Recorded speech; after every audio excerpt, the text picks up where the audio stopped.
Welcome to Ask a VC. I'm Leena Rao here with Greylock's Simon Rothman. Simon, thank you so much for joining us. Thanks for having me. So I want to go into your bio just a little bit. You are one of Greylock's newest partners. You were previously an EIR there. But going into what you did before that, you were at eBay for quite some time, joined in 1999 when it was still a little collectibles auction marketplace business, and helped scale eBay to almost 200 million users, generating over 40 billion in sales.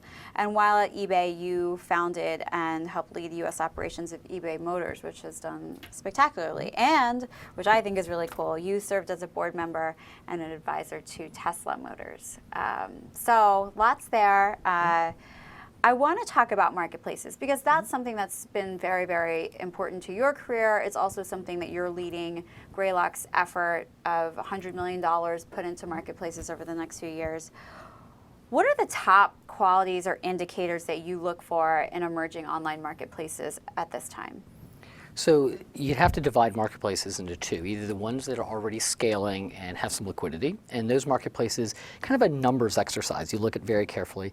But the vast majority of investments Greylock makes, which I think last fund was like 84% were early stage, and the vast majority of marketplaces exist or earlier, right? And so for those, you look at a few things. The first, is there a big and broken market, right? Everyone looks at big markets and you want to see something that's tens of billions, hundreds of billions of dollars, but you also want to see something that is broken. An experience that doesn't work, a lot of rents that are absorbed by the supply chain so that costs are very high, selection that is modest, it's not comprehensive. Something has to be broken. The second thing is you really want a team that's outstanding, and everyone wants a rock star kind of founding team, but I tend to look for some team that has a passion for the space, something that maybe is an emotional connection to the space, or kind of an irrational focus on the problem. And lastly, is the marketplace structured well in a way that you don't want to have to shift too much as it's growing. So you want to make sure it's starting out in a pretty good place. So I'm going to talk about and throw in a mention of one of my favorite apps because I just shop on it all the time, Poshmark. Yes. And they're growing pretty fast as a marketplace for women's fashion right. and handbags and all and jewelry. You said the first thing, the broken marketplace. So their obvious competitor is someone like eBay. And do you feel like eBay's broken? eBay is not broken, but the experience for women to kind of buy and sell secondary goods is broken. If you go around and ask people, ask your friends, ask most people you know, have they sold something on eBay recently? And the answer is probably not. A lot of the sellers on eBay tend to be, sold anything and that's generally true, have a really powerful power selling base and a very powerful consumer buying base. But if you wanted to sell things, and it's estimated there's about $1 trillion worth of clothes sitting in stuff you own sitting in your closets, with clothes as being one of them, and there's just no liquidity, there's no secondary market for. So I'd actually say that space is relatively broken. Well, I want to go on to another marketplace question. We got a lot around this particular subject area because of your background.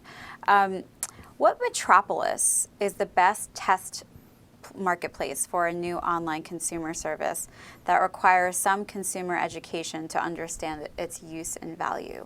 It's a good question. It is a good question, actually. So I'd actually say the question I would ask myself as an entrepreneur before you ask that question is, how many markets are you starting in? I think the focus is to have discipline and just restraint and start in just one market. I think a lot of local marketplaces feel the pressure to go to many, and that tends to be wrong. So if you could go to multiple good markets versus one good local market, I take the one. So I think you want to start there. And the next question you have to ask yourself is population density and local demographics, right? So if you look at something like San Francisco, affluent, young, very tight, technically savvy, will try. I mean, it's almost a very large beta test group. And so we'll try things like Lyft and Uber. And the geography is very tight. 7 by 7 miles? And most of it really happens in 2 to 3 square miles. Right. Or if you look at LA, very spread out. Chicago, demographics, a little older, a little less affluent, also a little more spread out. So you want to look at which market. And and I don't know much about what the person's asking the question, what business they're in. Right. Generally speaking, San Francisco is not a bad place to start. New York tends to be almost always an anomalous and tough place to start for nearly any local marketplace. Even though it does have that consolidation aspect of it. Is it because it's just too big? It is really big, and what you'll find is marketplaces that work in other local markets don't work there as well. It is really entrenched. The PUC is very powerful for the transportation industry. The hotel lobby is strong. It almost feels like instead of a big city, feels like a small country in many ways, and I think that's a hard market to penetrate early. So I want to switch over a little bit to mobile and retail, another area where you've spent some time.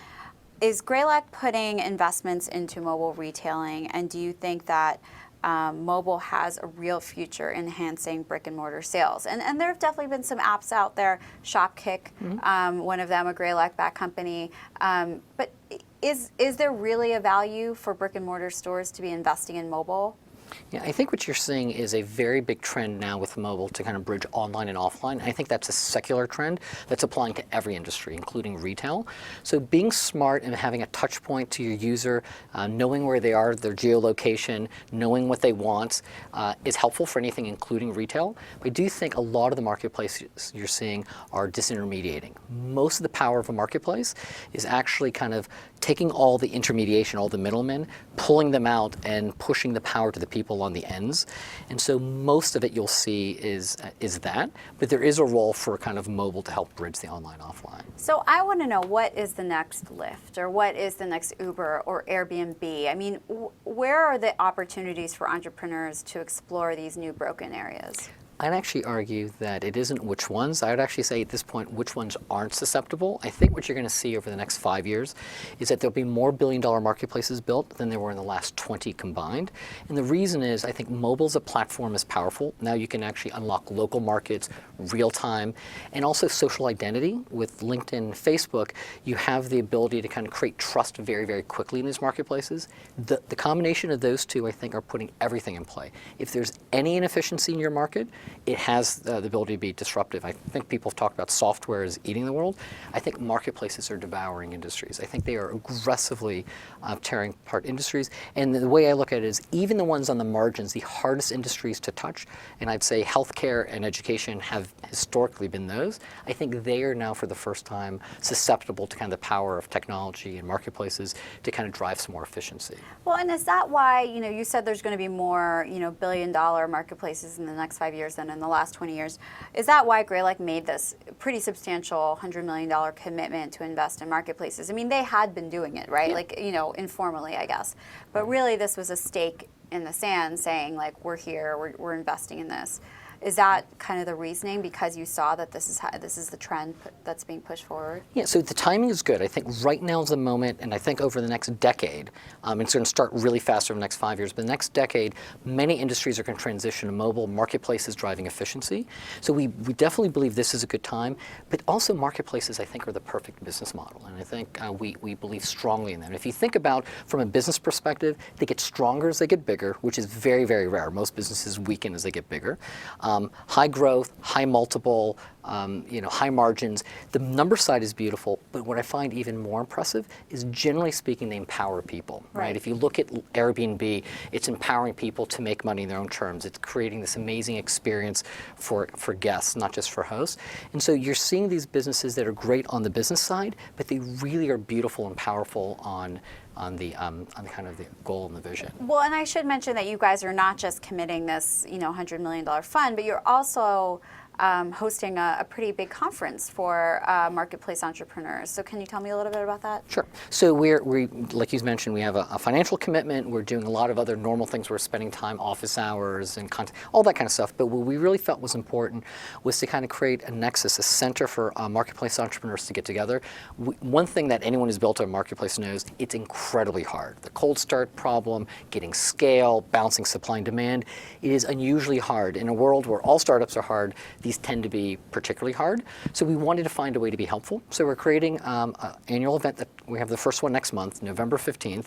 It's called the Grey Market Conference. It's an invite-only event, not internal for Greylock portfolio companies, but anybody who's an amazing, knowledgeable marketplace entrepreneur who's built and scaled something will be teaching and helping the most promising marketplace entrepreneurs. We have speakers like John Donahoe from eBay, Brian Chesky from Airbnb, Reid Hoffman from LinkedIn, Logan Green from Lyft, and a lot of other really amazing people. So we're excited about that, and I think entrepreneurs will get a chance to learn a lot more how to build their businesses. Well, Simon, thank you so much for joining us and sharing your marketplace knowledge with us. Thanks a lot. Thanks.